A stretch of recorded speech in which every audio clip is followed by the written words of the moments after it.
Welcome to The Explainer. So if you're joining us today, there's a very high probability you've experienced one of the most uniquely frustrating moments of modern vehicle ownership. You know the drill. You're sitting right there in your driveway, staring up at your visor or the rearview mirror, just pressing a button over and over and over again, completely baffled as to why your garage door stubbornly refuses to move even a single inch. Look, it's a totally universal frustration. But today, we're going to eliminate that headache entirely. We are taking the specific source material on HomeLink synchronization and breaking the whole thing down right here so you can clearly understand exactly what is going on behind the scenes. I promise you, by the end of today's explainer, you're going to have the clear answers you need to finally conquer that garage door once and for all. Okay, let's dive into this. Because the secret to a seamless sync, as outlined in our source data, isn't some magical single button press.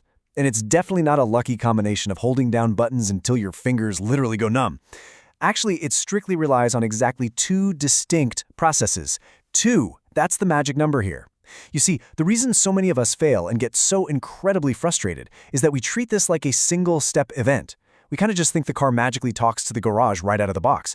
But the source material is incredibly explicit here. Syncing HomeLink to a garage door opener requires these two completely separate foundational processes to happen in sequence. If you miss one or, try to blend them together, that door simply is not going to budge.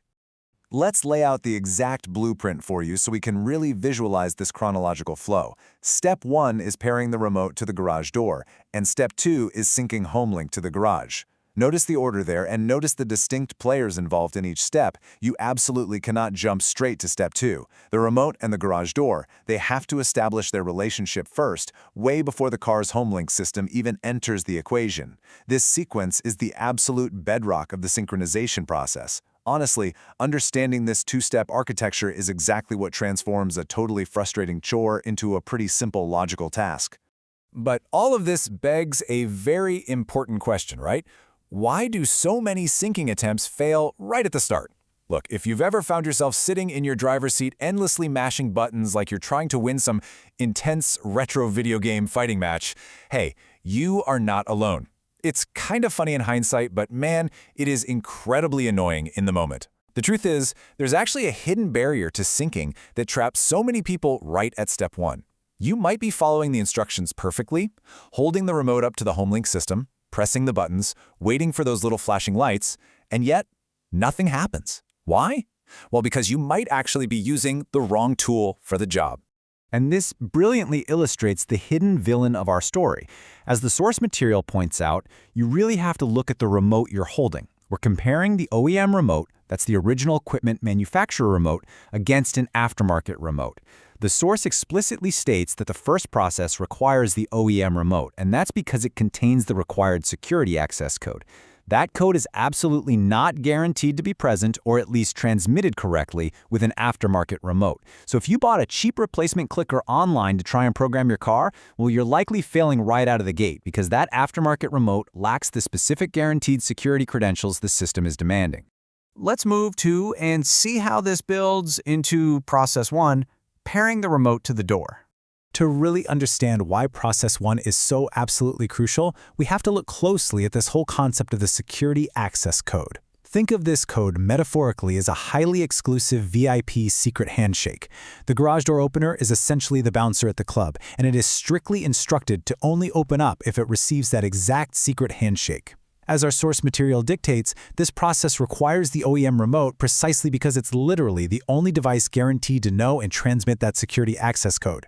If you don't have the OEM remote, well, you don't have the handshake. And if you don't have the handshake, the garage door totally ignores you and the entire synchronization process just stops dead in its tracks. With the first step successfully completed, we shift right into Process 2, syncing HomeLink to the garage.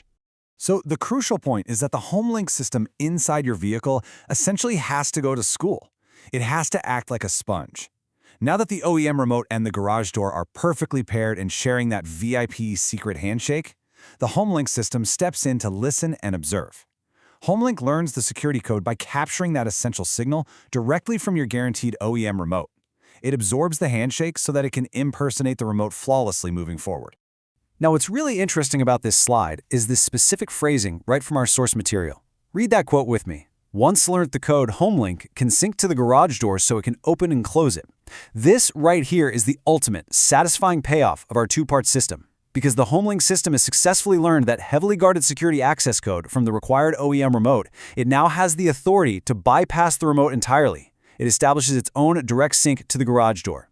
And the result? The exact thing we've been striving for since we parked in the driveway. The ability to seamlessly open and close the door with just a single push of a button right there in the car. So we've demystified the whole process today. You now know that it strictly requires two distinct chronological steps. You know that HomeLink has to learn the security code, and most importantly, you know that the cheap aftermarket remote simply won't cut it. You absolutely need the OEM remote to provide that guaranteed security access code. Which leaves us with one final, incredibly practical question for you to ponder before you head out to your car. Think about that junk drawer in your kitchen, or maybe the bottom of your glove box. Do you actually know where your original OEM remote is? Finding it is your real first step. Thanks for joining us for this explainer, and hey, good luck out there in the driveway.